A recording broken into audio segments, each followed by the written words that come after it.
Okay, so check this out. Somebody suggested a podcast idea Okay. about how younger generations are hesitant to jump into relationships. Hmm. And you know what? It's not just about all the dating apps out there. Right. We're going to do a deep dive into why this is such a big topic. And trust me, things are going to get interesting. Yeah, and what I find really interesting here is the source material really emphasizes how the whole foundation of society has kind of shifted. Yeah. We used to have this one path, education, career, marriage, kids, Yeah. everything was all laid out. Right. And it's so true. I remember, older relatives always asking, when are you getting married? It was just a Hmm. given. It wasn't even a question of if. But what's interesting is the source kind of argues that this whole life timeline pressure, it's just not something that younger generations really feel in the same way. It's just not a given. It's not a given. It's not a given, and the source interviewed a bunch of people in their 20s and 30s, Yeah. and so many of them feel like they're just navigating this world where there are just endless choices. Mm-hmm. And so on the one hand, that's incredibly liberating, Of course. Yeah. but it also creates a different kind of pressure, Yeah. which is this pressure to choose right Right. when there's no clear script to follow. Totally. And that makes so much sense. And this is where I think things get even more interesting because uh, the source kind of goes into the whole tech side of things. And it's not just about, dating apps making it too easy to find someone new. Right, exactly. And Hmm. it's not just oh, there are too many fish in the sea. It's deeper than that. Right. The source actually highlights this study about how these dating apps, this constant stream of profiles, they can actually rewire our brains. Oh, wow. It's like our reward systems are getting kind of fried. Yeah. And it makes it harder to be satisfied with just one person. Oh, interesting. You have that constant potential for something better, always Yeah. being right there.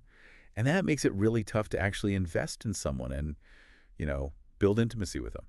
Yeah, that is a lot deeper than just blaming Tinder. You know what I mean? It's like technology is actually changing how our brains work on this really fundamental level. Exactly. But, even beyond all the tech stuff, the source also mentions these real world factors that play a role in all of this too. Absolutely. And I think this is a huge one that people kind of gloss over. But, the source mentions high divorce rates, Of course, yeah. economic uncertainty. Right?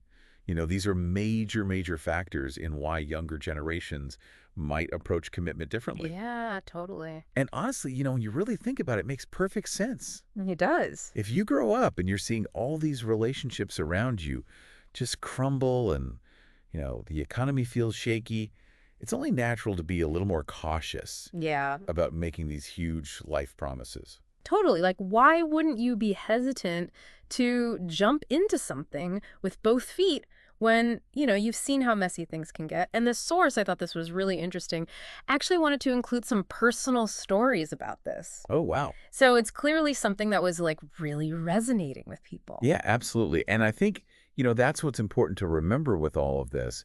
Even if you're someone, you're listening to this, you're like, I'm all about commitment. Right. Understanding these fears that are out there can still help you navigate the dating world today. Absolutely. It's not about judging anyone for the choices that they make. Right. It's just about recognizing that everyone is kind of coming to the table with different experiences Right. and anxieties. And that is such a good point. It's really just about empathy, Yeah. right? Trying to see things from someone else's perspective.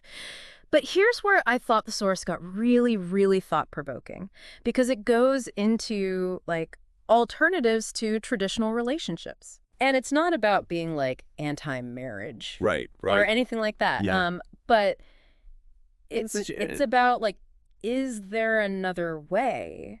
Yeah, and the source raises this question of is it commitment itself that people are afraid of? Right. Or is it the specific expectations that come along with these Mm. traditional relationships? Right. Maybe the idea of this lifelong legally binding partnership, maybe that feels really daunting to people. Yeah. But maybe there are these alternative models out there, Yeah. based on mutual respect, shared values, Right. flexible commitments even. Yeah. Maybe that would be more appealing. Yeah. So it's not necessarily about rejecting relationships. It's Huh. kind of redefining what a relationship can even be. Totally. So maybe it's not about like rejecting relationships altogether. Maybe it's more about like redefining what a fulfilling relationship even looks like, in the 21st century. Exactly. Yeah. And I think that's what I find so hopeful about this whole conversation is that, society is constantly evolving. Always. And so our definitions of like love and partnership, they need to kind of evolve along with it. Right. That makes sense. What really matters at the end of the day is, are you finding connection? Yeah. Are you finding intimacy in ways that, feel good and work for you as an individual? Yeah. And who cares about the label that you put on that? Totally. So it is way more nuanced than just the simple idea that, oh, young people are afraid of commitment.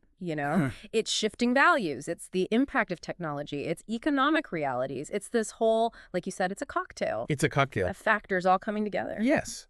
And so I think that leaves us with this final thought, forget the labels for a second. What does a truly fulfilling, meaningful relationship actually look like to you? That is something we all need to think about, no matter, like you said, our age or relationship status. Thanks for the deep dive. Of course, yeah, anytime.